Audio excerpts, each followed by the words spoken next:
이제 하나님 말씀은 요한복음 18장 말씀 이제 보도록 하겠습니다. 28절로 40절에 있는 말씀 오늘 함께 읽고 나누겠습니다. 저와 함께 한 절씩 번갈아 저희 말씀 읽어보도록 하겠습니다. 28절부터 읽습니다. 그들이 예수를 가야바에게서 관정으로 끌고 가니 새벽이라. 그들은 더럽힘을 받지 아니하고 유월절 잔치를 먹고자 하여 관정에 들어가지 아니하더라.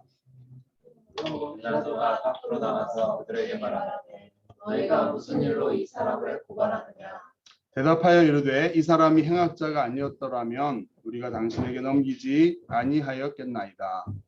빌라도가 이르되 너희가 그를 데려다가 너희 법대로 재판하라. 유대인들이 이르되 우리에게는 사람을 죽이는 권한이 없나이다 하니. 이는 예수께서 자기가 어떠한 죽음으로 죽을 것을 가리켜 하신 말씀을 응하게 하려 함이로라. 이에 빌라도가 다시 관정에 들어가 예수를 불러 이르되 내가 유대인의 왕이냐. 예수께서 대답하시되 이는 내가 스스로 하는 말이냐 다른 사람들이 나에 대하여 내게 한 말이냐. 빌라도가 대답하되 내가 유대인이냐. 내 나라 사람과 대제 사람들이 너를 내게 옮겼으니 내가 무엇을 하였느냐. 예수께서 대답하시되 내 나라는 이 세상에 속한 것이 아니니라. 만일 내 나라가 이 세상에 속한 것이었더라면 내 종들이 싸워 나로 유대인들에게 넘겨지지 않게 하였으리라. 이제 내 나라는 여기에 속한 것이 아니니라. 빌라도가 이르되 그러면 내가 왕이 아니냐. 예수께서 대답하시되 내 말과 같이 내가 왕이노라. 내가 이를 위하여 태어났으며 이를 위하여 세상에 왔느니 곧 진리에 대하여 증언하려 함이라. 무릇 진리에 속한 자는 내 음성을 듣느니라 하시되. 같이 빌라도가 이르되 진리가 무엇이냐 하더라. 아멘. 빌라도 앞에서 이런 제목으로 말씀 함께 나눕니다. 잠깐 기도드립니다. 하나님 아버지, 이제 하나님의 말씀을 듣고자 저희의 마음을 열고 또 귀를 열고 주의 말씀 앞에 저희가 섭니다. 부족한 자가 주의 말씀을 다 대언하기에 너무 부족하오니 주 성령께서 진리를 밝혀주시기를 원합니다. 저희 말씀을 나눌 때에 성령께서 각 사람 귀를 열어주시고 마음을 열어 말씀하여 주시기 원합니다. 한 주간 살아가기에 꼭 필요한 말씀들로 이 시간 우리에게 들려주시고 또 말씀의 양분으로 힘을 얻어서 한 주간 주의 자녀답게 주의 백성답게 이 땅을 살아가며 주의 영광 나타내는 삶 되게 인도하여 주옵소서. 예수님 이름으로 기도드립니다. 아멘. 여러분 진리라고 하는 말을 철학에서도 듣고 또 신학에서도 듣고 이렇게 학문적인 차원에서 이렇게 많이 듣고 있습니다. 여러분 우리가 일상생활하면서 진리에 대해서 얘기하거나 진리가 뭐냐 이렇게 말하기는 잘 쉽지 않죠. 여러분 진리에 대해서 한 주간 토론해 보셨습니까? 네, 진리가 뭐냐 이런 얘기들을 말하기는 어렵습니다. 너무나 어려운 얘기죠. 뭔가 이렇게 우리 동양적인 사상 속에서는 도와 뭔가 보이지 않고 신비한 어떤 걸 깨닫고 그것을 얘기할 수 있는 게 진리다 이렇게 하는 생각들이 좀 있는 것 같습니다. 예수님께서 빌라도와 함께 만나서 그 당시 로마 제국을 대표하는 로마의 황제를 대변하는 그런 통치자로서 이스라엘 지역에 와서 그 통치를 하고 있던 왕권을 행사하고 있던 빌라도와 대면하셔서 그와 함께 할 얘기들이 많이 있었겠지만 진리에 관한 얘기들을 말씀하시는 그런 장면을 우리가 보게 됩니다. 진리라고 하면 그런 학문적이고 철학적이고 뭐 깊은 그런 얘기라고도 말할 수 있겠지만 어떻게 보면 아주 쉬운 얘기일 수 있습니다. 참된 것이 무엇이냐, 실체가 무엇이냐, 리얼리티가 무엇이냐. 와, 레알 어떻게 뭐 이렇게 말하잖아요. 리얼리티, 실체가 뭔가 이런 것들을 보면서 살고 있나? 아니면 보이지 않는 것들은 실제하지 않는다라고 생각하면서 보이는 것만이 다 실제이고 실체이다. 이제 그게 극단적으로 나가면 유물론이 되는 거죠. 물체로 보이는 것만이 존재하는 것이지 보이지 않는 영적인 세계, 정신적인 세계도 없다.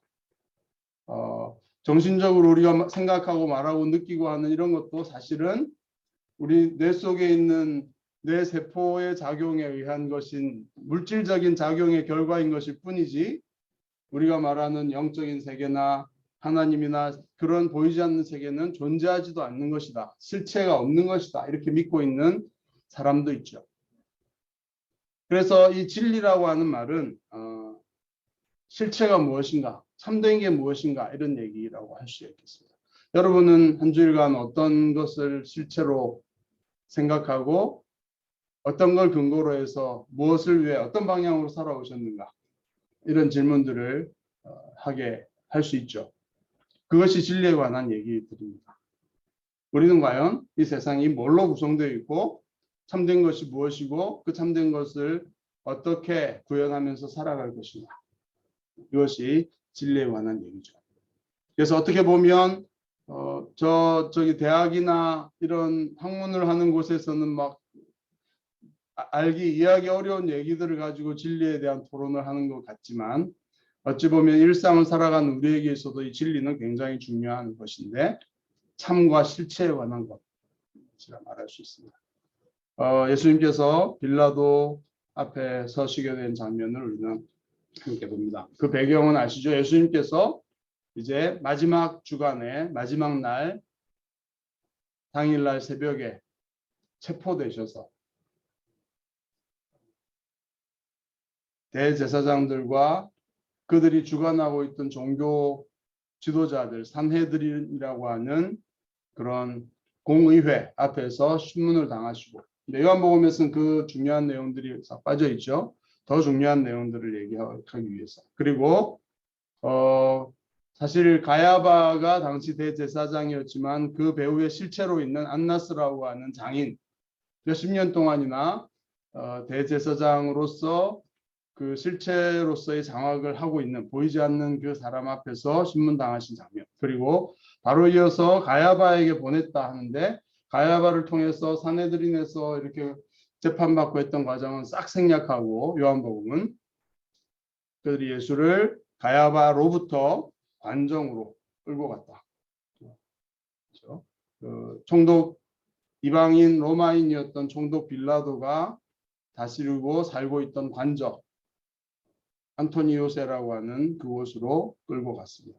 새벽이었고, 근데 그들을 끌고 갔던 사람은 뭐 대제사장과 그 하속들, 뭐 성전을 지키는 치안 그런 경찰들만이 아니라 대제사장 가야바를 포함한 지도자들도 포함되어 있다는 것을 알 수 있죠. 나중에 가면 보여지는데 그들은 더럽힘을 받지 않기 위해서 그리고 유월절 잔치를 먹기 위해서 관정에 들어가지 않았다. 빌라도의 관저에 들어가면 더럽혀진다. 왜 더럽혀진다고 생각했죠?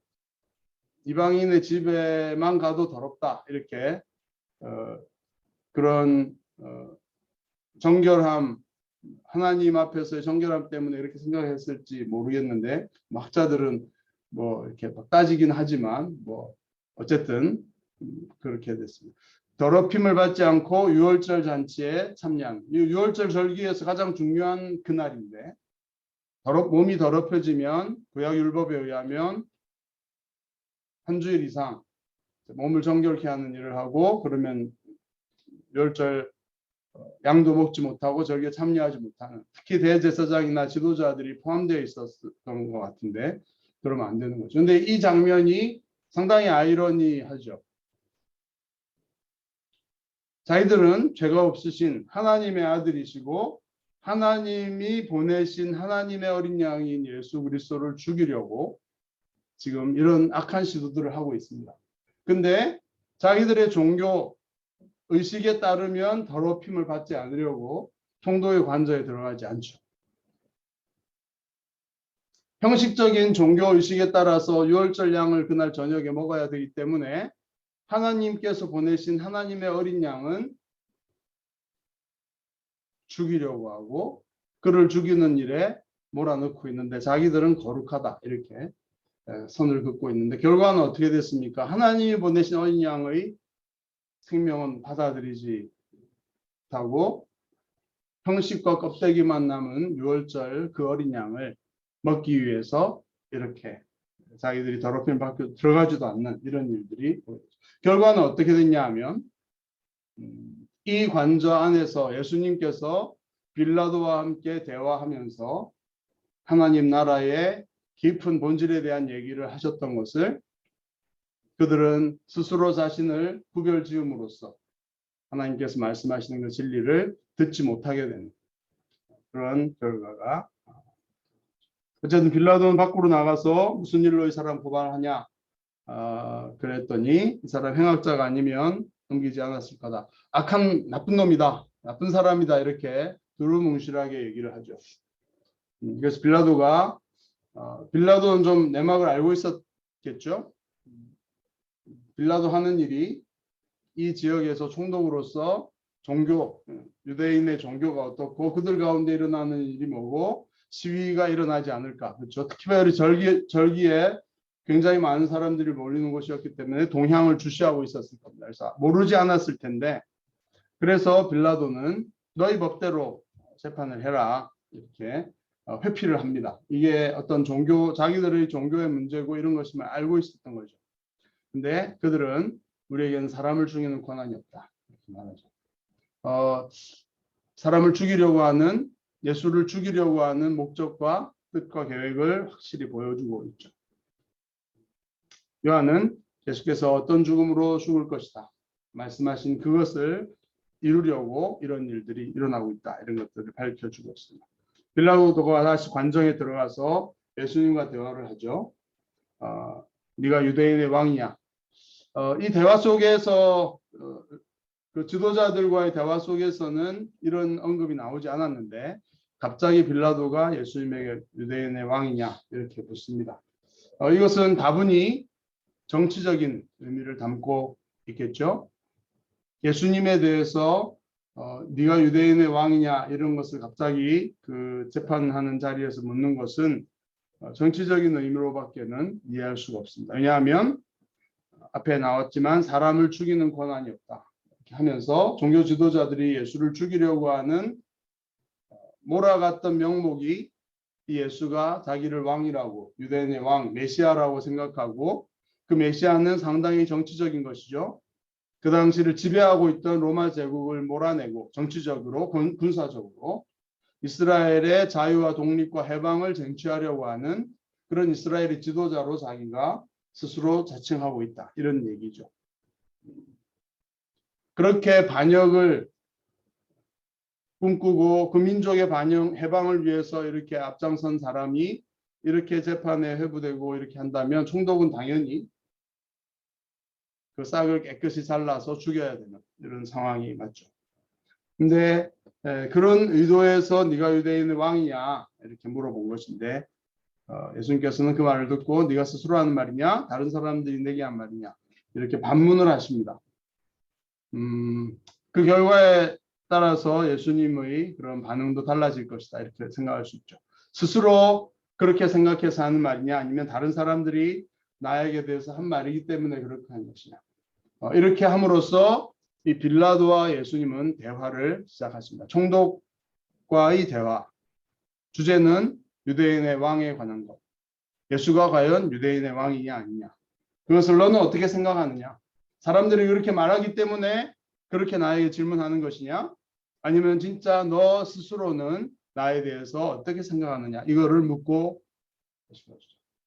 빌라도는 그 얘기 갑자기 훅 들어오는 질문이었죠. 너는 어떻게 생각하는데? 그 얘기는 남에게 들은 거냐 네가 진짜 그렇게 생각해서 말하는 거냐 이렇게 하니까 일단은 회피합니다. 좀 당황한 것 같아요. 내가 유대인이냐 네 나라 사람과 대제사장들이 너를 나한테 넘겼으니 너는 네가 뭘 했기 때문에 그러냐 이렇게 이제 묻는 거죠.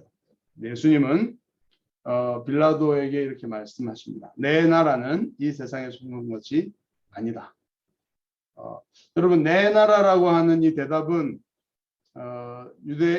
네가 유대인의 왕이냐라고 하는 빌라도의 질문에 대한 훌륭한 대답이죠. 내 나라, my kingdom. 이 표현을 하신 것부터가 내가 왕이고 내가 다스리는 나라가 있다는 것을 전제로 말씀하신 것입니다.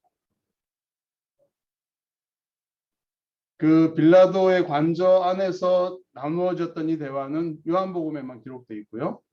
다른 복음서에는 그냥 한마디로 그래서 그 선해드린 재판 자기들이 나름대로 끝나고 와서 빌라도에게 했는데 빌라도에게 네가 유대인 왕이냐 물으니까 예수님이 내가 그렇게 말했다 이렇게 한마디 하고는 대답도 안 하시고 그렇게 해서 사람들의 어떤 정치적인 음모에 의해서 이렇게 예수님이 십자가에 못 박히고 이렇게 기록되어 있거든요. 다른 복음. 그런데 여기는 그 관저 안에서 일어났던 이 대화가 상세하게 기록되어 있죠. 예수님은 내 나라에 대해서 빌라도에게 말씀해 주십니다. 근데 내 나라는 첫 번째 부정적인 측면에서 이 세상에 속한 것이 아니다. 이 세상으로부터 기원한 것이 아니고 이 세상의 방식대로 다스려지는 나라가 아니다. 내 나라는 나는 왕이고 내가 통치하는데 내 통치는 내가 통치하는 나의 나라는 이 세상과는 다른 차원에 있는 나라이다. 만일 내 나라가 세상에 속한 것이었다면 왜 아닌지 말하고 있죠. 이 세상에 속한 것이고 이 세상의 권력을 사용해서 세상의 그 통치 방식은 권력과 힘이죠. 군대를 동원하는 것입니다. 예, 나라라고 하는 통치라고 하는 개념과 왕, 킹십, 킹덤 이것과 티러니가 있죠. 독재. 여러분 이게 다스리는 게 비슷한 것 같지만 제대로 정치적으로 바르게 다스리는 그 나라와 독재하는 것과는 어떤 게 다를까요? 통치하고 다스리는 이 방식은 비슷할 수 있지만 제대로 된 나라라고 인정할 수 있는 나라, 독재 국가는 우리가 제대로 된 나라다 이렇게 말하기가 힘들겠죠. 그 차이는 뭡니까? 법. 네. 법이 그 통치자를 제한할 수 있느냐. 통치자가 그 법을 아래에서 그 법의 그런 제한을 받으면서 통치하느냐 아니면 그 위에서 제 마음대로 마음껏 할 수 있느냐. 이게 이제 독재와 나라, 제대로 독재 국가와 제대로 된 통치, 킹덤이라고 말할 수 있는 나라라고 통치가 이루어지고 있다는 것을 구별할 수 있겠죠. 예수님은 독재자가 아니십니다.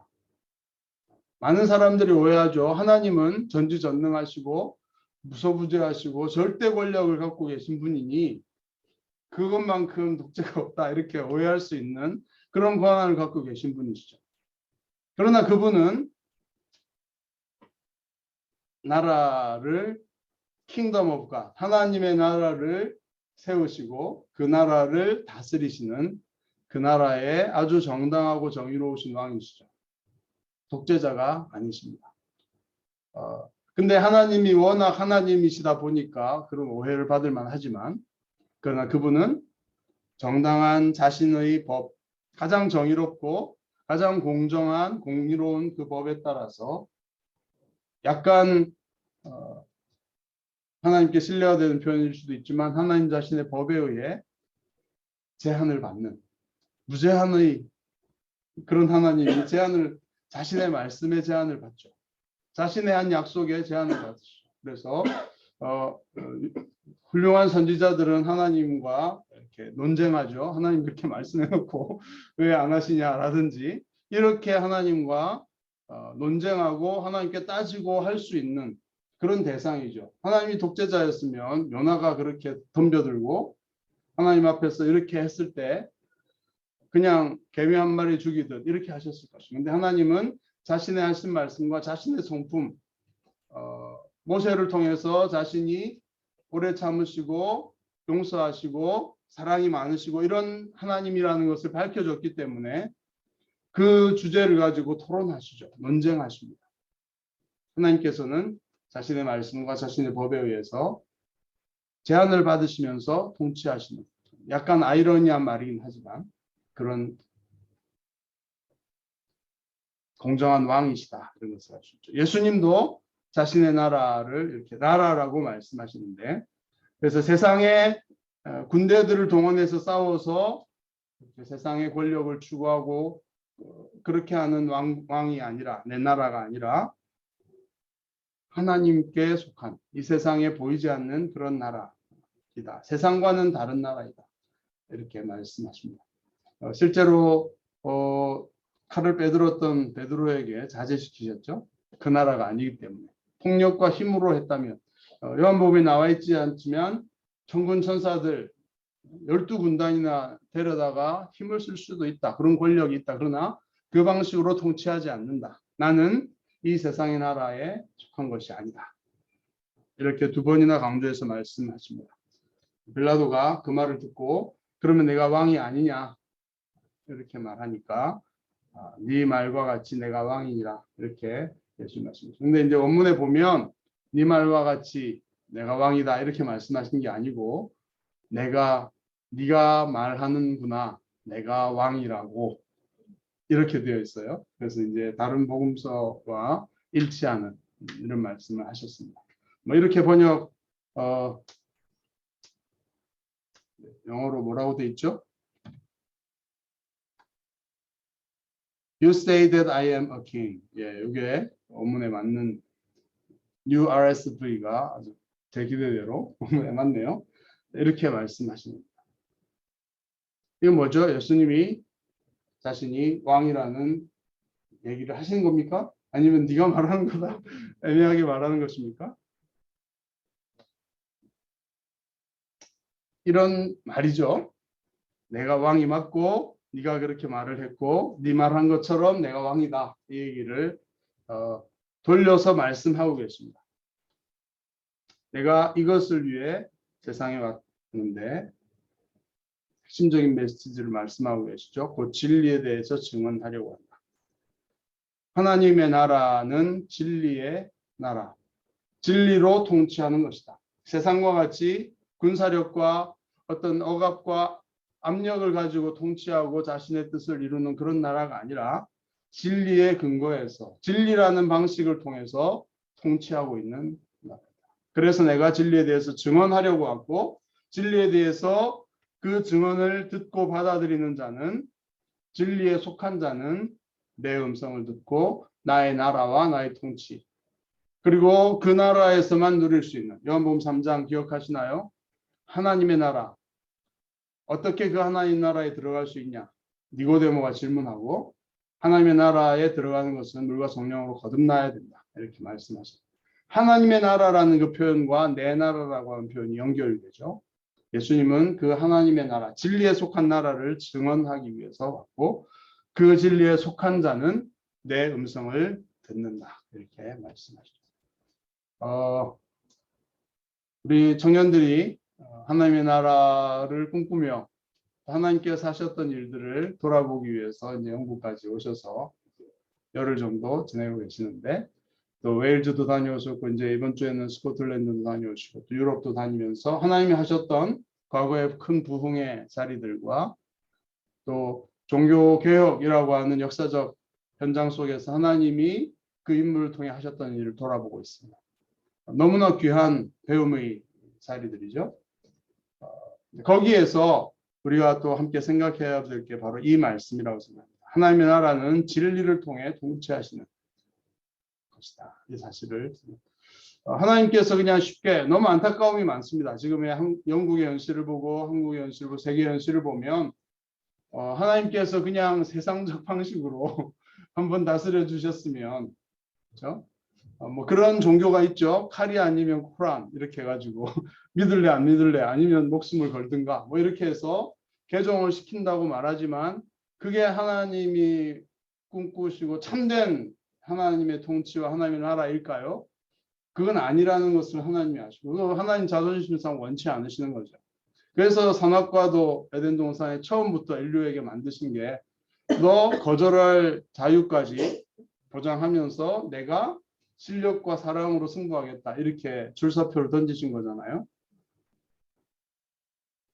참된 하나님의 사랑과 참된 실체를 가지고서 하나님은 사람들이 그 진리를 받아들이고 진리에 동의하고 진리에 참여함으로써 그 나라에 들어오는 믿음으로 진리를 받아들임으로써 그 나라에 참여하는 방식으로 세상을 다스리고 계신다.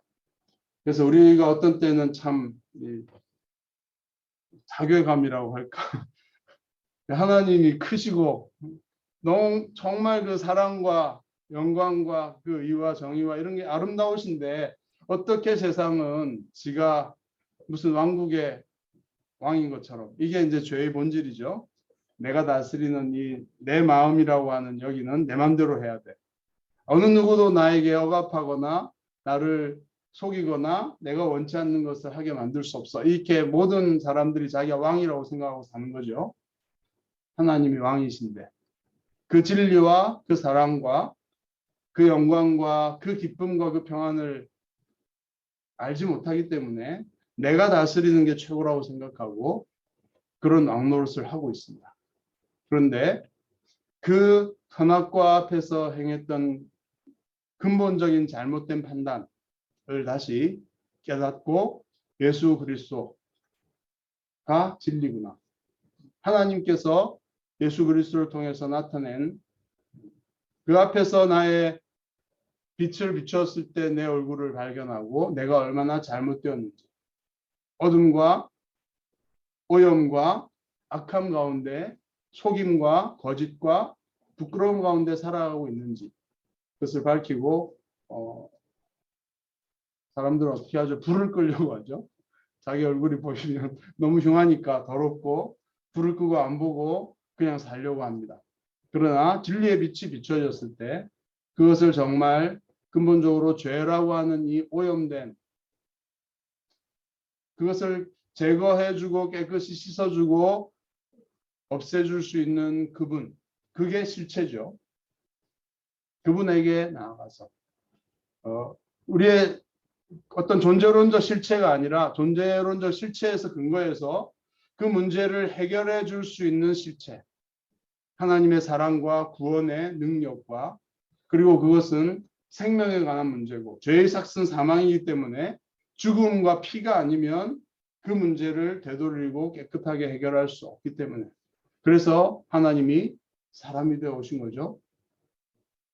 실체이신 하나님의 나라로 회복하기 위해서는 그냥 하나님이 임의로 그냥 너는 마음에 드니까 내 나라로 들어와 이렇게 할 수 없는 실체인 그 죄와 죽음의 그 엄청난 그 문제들을 실체적으로 해결하기 위해서 사람이 되기 위해서 예수 하나님이 오셨고 그들을 대신해서 십자가에서 피 흘려 죽으심으로써 하나님께 나아갈 수 있는 실체적인 그 구원의 문을 열어 놓으시는 것이죠. 그것이 진리라는 것을 요한복음 쭉 얘기해 왔습니다. 그래서 이 진리는 예수님께서 진리를 증언하기 위해서 왔다 이렇게 하실 때 예수님이 하셨던 사역들을 가리키는 것이죠. 하나님이 자신을 보내셨고 자신이야말로 하나님께서 함께 계시는 사람이고 그것을 증명하는 것이 기적들이고 표적들이고 하나님께서 내 안에 계셔서 일하고 계신다.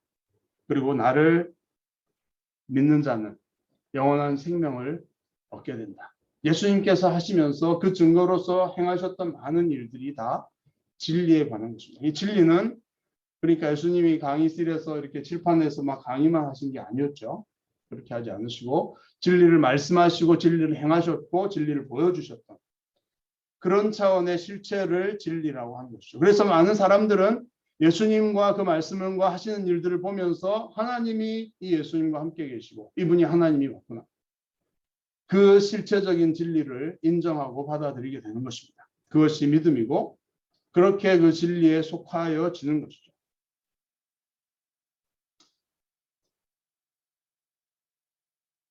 오늘도 우리는 그 일을 하고 있습니다. 예수님이 하셨던 방식대로 우리가 진리를 증언하는 자로서 살지 않고 세상적 방식으로 뭐 여러 가지 방식이 있죠. 세상은 지금 이제 독재 정권의 시대는 우리나라도 지나갔기 때문에 그럴 수는 없고 어떻게 해야 되죠? 사람들을 현혹시키는 수많은 이 비즈니스적 방법을 가지고서 사람들에게 인기를 얻고 마음을 얻으려고 마음을 사고 훔치려고 하는 방식으로 그렇게 하죠. 교회도 좀 그렇게 그런 방법론들을 받아들이는 것 같아요. 예수 믿으면 복 받는다. 예수 믿으면 병도 나을 수 있다. 이게 맞는 실체에 관한 것이지만 그것을 우상으로 만들면서 그것을 궁극적인 가치로 생각하면서 교회로 오게 한다. 이게 진리에 속한 것이 예수님이 그렇게 하셨나요? 예수 믿으면 하나님에게 잘 보이면 출세한다. 좋은 대학에 가고 뭐 무슨 잘 나가는 회사에 취업해서 대통령도 될 수 있다. 권력을 얻을 수 있다. 이런 논리가 정말 하나님 나라의 실체일까요? 진리에 속한 통치의 방식일까요? 아닌 것 같죠? 세상의 방식이죠. 그거는 우상 숭배로 가는 것입니다. 기독교가 진리에 속한 방식. 그러니까 우리가 할 수 있는 것은 예수님이 하셨던 진리를 증언하는 것밖에 없죠. 네가 죄인이다.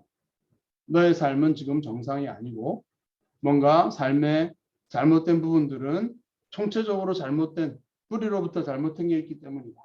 하나님과 끊어진 것이 근본적인 문제고 하나님께 돌아가는 것이 영원한 생명을 얻을 수 있고 네가 정말 그 죄의 결과인 죽음 이런 것. 근데 사람들은 죽음은 멀리 있어 보이기 때문에 애써 피하려고 합니다. 눈을 감으려고 하죠. 불을 끌려고 하죠. 100년도 안 있으면 죽음을 맞닥뜨리고 죽게 되고 지금도 수많은 사람들이 곁에서 죽어가고 장례식이 치러지고 있지만 자기에게는 그것이 다가올 것임을 눈을 감으려고 하는 것이죠. 실체를 그게 실체잖아요. 그 실체를 보려고 하지 않고 거부하려고 하죠. 그 문제를 근본적으로 해결하지 않으려고 하죠. 우리가 하는 일은 무엇입니까? 듣기 싫고 힘들지만 네 얼굴에 엄청나게 더러운 게 묻어 있고 너 정말 보기 흉하고 그러다가는 영원히 망하는 수밖에 없는 그런 중병에 걸려 있다. 암보다 더 무서운 그 병으로부터 돌이키고 그것을 치유함을 받아야 된다. 하나님이 예수님을 통해서 그 일을 하셨다. 그 진리를 얘기하는 방식으로 하나님의 나라는 이루어지는 것입니다. 우리 개인의 삶도 마찬가지인 것 같습니다. 하나님께서는 진리로 오래 참으시기 때문에 진리의 말씀을 얘기하고 말씀으로 통치하시는데 우리는 기분 나쁘고 욕심이 있으면 그 말씀을 듣기 싫어하죠. 눈을 감고 외면하고 세상적 방식으로 살아가려고 할 때가 있습니다. 그러나 하나님의 나라는 내 나라는 진리에 속하였고 진리로 통치되는 나라다. 이 말씀이 우리에게도 주님을 슬프게 하는 세상의 방식과 세상의 것들을 따라갈 때에는 주님을 마음 아프게 하는 그런 삶을 살다가 또 주일날 교회에 나오면 그래도 다행이죠. 그래서 내가 잘못되고 있구나. 가끔씩 눈을 뜨는 건데 그것도 하지 않고 눈을 감고 세상에 살아가는 사람들 있을 수 있습니다. 그래서 우리가 뭐 대단해서가 아니라 그 비단에 우리가 살아가고 주님께 예배하고 그 말씀을 듣고 이렇게 하는 자체가 큰 은혜라는 것을 고백하며 살아가죠. 이번 한 주간 동안 우리가 또 이것저것 하면서 살아갈 텐데 실체가 무엇인지 고민하면서 살았으면 좋겠습니다. 나는 지금 보이는 것을 향해 살고 있는가? 보이지 않는 여러분 믿음의 눈을 열어보면 이게 천장이 이렇게 낮은 게 아니라 열리고 하나님 보좌 앞에 우리의 예배가 드려지고 있습니다. 요한계시록에 나오는 그 영광스러운 영광과 찬양을 영원히 받으시기 합당하신 그분 앞에 우리가 예배하고 있습니다. 오늘 찬양한 것처럼 부르신 곳에서 어떤 곳에서든 우리는 주님이 우리를 부르고 계시고 함께 하시니까 나는 예배하네. 그곳에서 보이지 않지만 보이는 이 아이러니한 이 실체를 생각하고 그 앞에 예배하고 그분의 말씀과 그분의 진리에 반응하면서 살아가는 그것이 우리의 삶인 것이죠.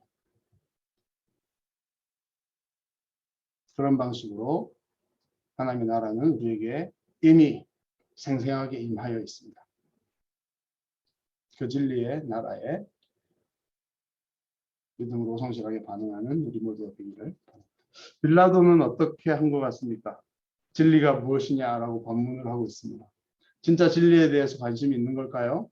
아니면 빌라도는 이 사람은 그렇게 우려했던 정치적인 인물, 정치적으로 자기의 왕권을 주장하는 그런 반역하는 그런 인물은 아니구나 하는 것을 확인하고 진리가 무슨 상관이냐 이렇게 말하고 있는 걸까요? 네, 전자인지 후자인지 잘 모르겠습니다만 세상에 빌라도처럼 진리에 대해 관심 없고 자기가 가진 권력과 자기의 역할로 문을 닫아버릴 수 있는, 혹시 그랬다면 그런 사람들도 많이 있습니다. 그들에게 어떻게 이 진리가 빛이 전해질 수 있을까? 우리 진리에 속해서 진리의 방식대로 주님의 통치, 주님의 나라에 속하며 주님의 통치를 우리의 삶에서 이루고 확장해 나가는 그런 진리에 속한 자들로서 한 주간 고민하면서 또 정직하게 진리 앞에서 반응하며 살아가는 우리 모두가 되기를 바랍니다. 같이 기도합시다. 주님, 요한복음에서 또 그 관정 안에서 주님께서 빌라도를 사랑하셔서 그에게 하나님의 나라에 숨겨졌던 그 비밀을 니고데모에게 개인적으로 그렇게 말씀하셨던 것처럼 이방인인 빌라도에게도 진리에 대해서 증언하셨던 주님의 모습을 생각합니다. 주님이 그때 죄인으로 죽을 수도 있는 그런 위험한 상황에서 끌려왔고 그렇게 와 있는 존재셨지만 하나님 나라의 관점에서 봤을 때 진리의 통치자요 왕으로서 진리를 얘기하고 계시는, 그래서 빌라도가 그 질문 앞에 피할 수 없는, 뭔가를 대답할 수밖에 없는 그런 주님의 통치의 모습들을 저희가 보았습니다. 주님 이 땅을 살아가는 저희가 또 세상에 속해 살아가며 세상의 방식으로 살아가는 세상 속에서 마음 아파하며 진리를 증언하며 살아가기를 원합니다. 우리 주님께서 통치하고 계시는 왕이신 그 사실을 저희가 마음에 깊이 새기고 확신과 담대함을 가지고 세상의 진리를 증언하며 진리를 따라 살아갈 수 있는 귀한 믿음의 아들, 딸들 되게 하여 주십시오. 주의 성령으로 진리를 밝혀주시고 진리를 붙잡고 세상이 보기에는 비참하고 뭔가 모자란 것 같은 삶을 살더라도 하나님의 빛 가운데서 담대하게 진리를 따라 살아가는 우리들 되게 우리의 믿음을 붙들어 주시고 인도해 주시옵소서. 예수님 이름으로 감사하며 기도드립니다. 아멘.